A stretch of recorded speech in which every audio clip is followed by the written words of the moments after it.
ছাত্র জনতার অভ্যুত্থানে শেখ হাসিনা সরকার পতনের পর গত অক্টোবর মাসে বিশ্ববিদ্যালয়ে সেমিস্টার পরীক্ষা দিতে যান মাসুদ আহমেদ। এটা তার ছদ্মনাম। মাসুম আহমেদ নিষিদ্ধ ঘোষিত ছাত্রলীগের একটি বিশ্ববিদ্যালয় কমিটির নেতা। পরীক্ষা দিতে এসে নিজের অভিজ্ঞতার কথা বলেছিলেন মাসুম আহমেদ। আমার পরীক্ষা তখন প্রায় শেষ পর্যায়ে, 5 মিনিট বাকি আছে। এমন সময় ওরা আসলো, পরীক্ষার হলের সামনে এসে গেটে ধাক্কা শুরু করলো।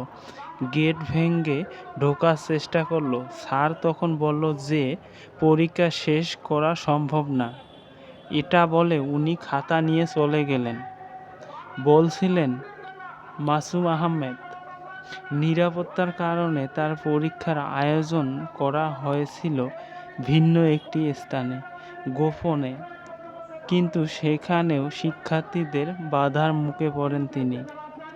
মাসুম আহমেদ বলেছিলেন, আমি চেয়ারম্যান স্যারকে বলছিলাম, স্যার আমি তো কোনো মামলাভুক্ত আসামি না, আমার নামে কেউ কোনো অভিযোগ করেনি, আমার নামে আক্রান্ত হামলারও কোনো ছবি বা ভিডিও নেই, তাহলে আমি তো পরীক্ষাটা দিতে পারি।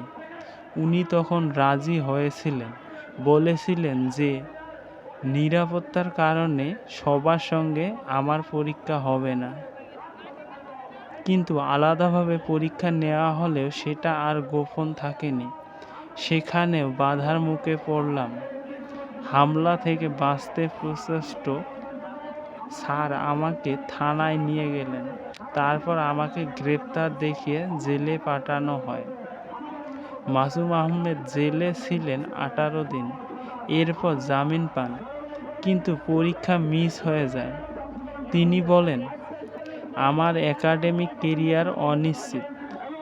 আমার তো এ বছরটা নষ্ট হলো। আমি আগামী বছরও পরীক্ষা দিতে পারবো কিনা সেটা নিঃসন্দেহ। মাসুম আহমেদ আরও বলেন, ক্যাম্পাসে যে অভিজ্ঞতা মুখোমুখি, শেখ হাসিনা সরকার পতনের পর অনেকেই এই একই পরিস্থিতিতে পড়েছেন। আওয়ামী লীগ সরকার পতনের পর বিশ্ববিদ্যালয়গুলোতে শিক্ষা কার্যক্রম শুরু হলেও শিক্ষার্থীদের অনেকেই ক্লাস পরীক্ষায় অংশ নিতে পারছে না।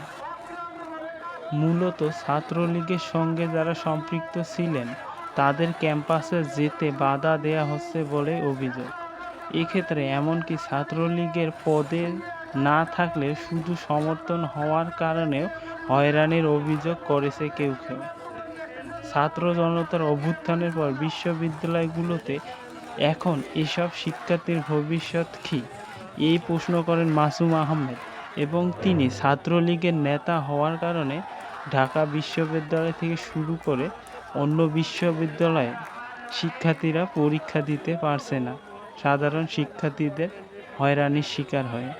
এই বলে বিবিসি বাংলার একটি সাক্ষাতে তিনি বক্তব্য রাখেছেন এবং সেখানে তিনি নাম এবং ছবি সব কিছু উল্লেখ করতে মানা করায় তার শব্দ নামে এই সংবাদটি প্রকাশ করেছেন বিবিসি বাংলা।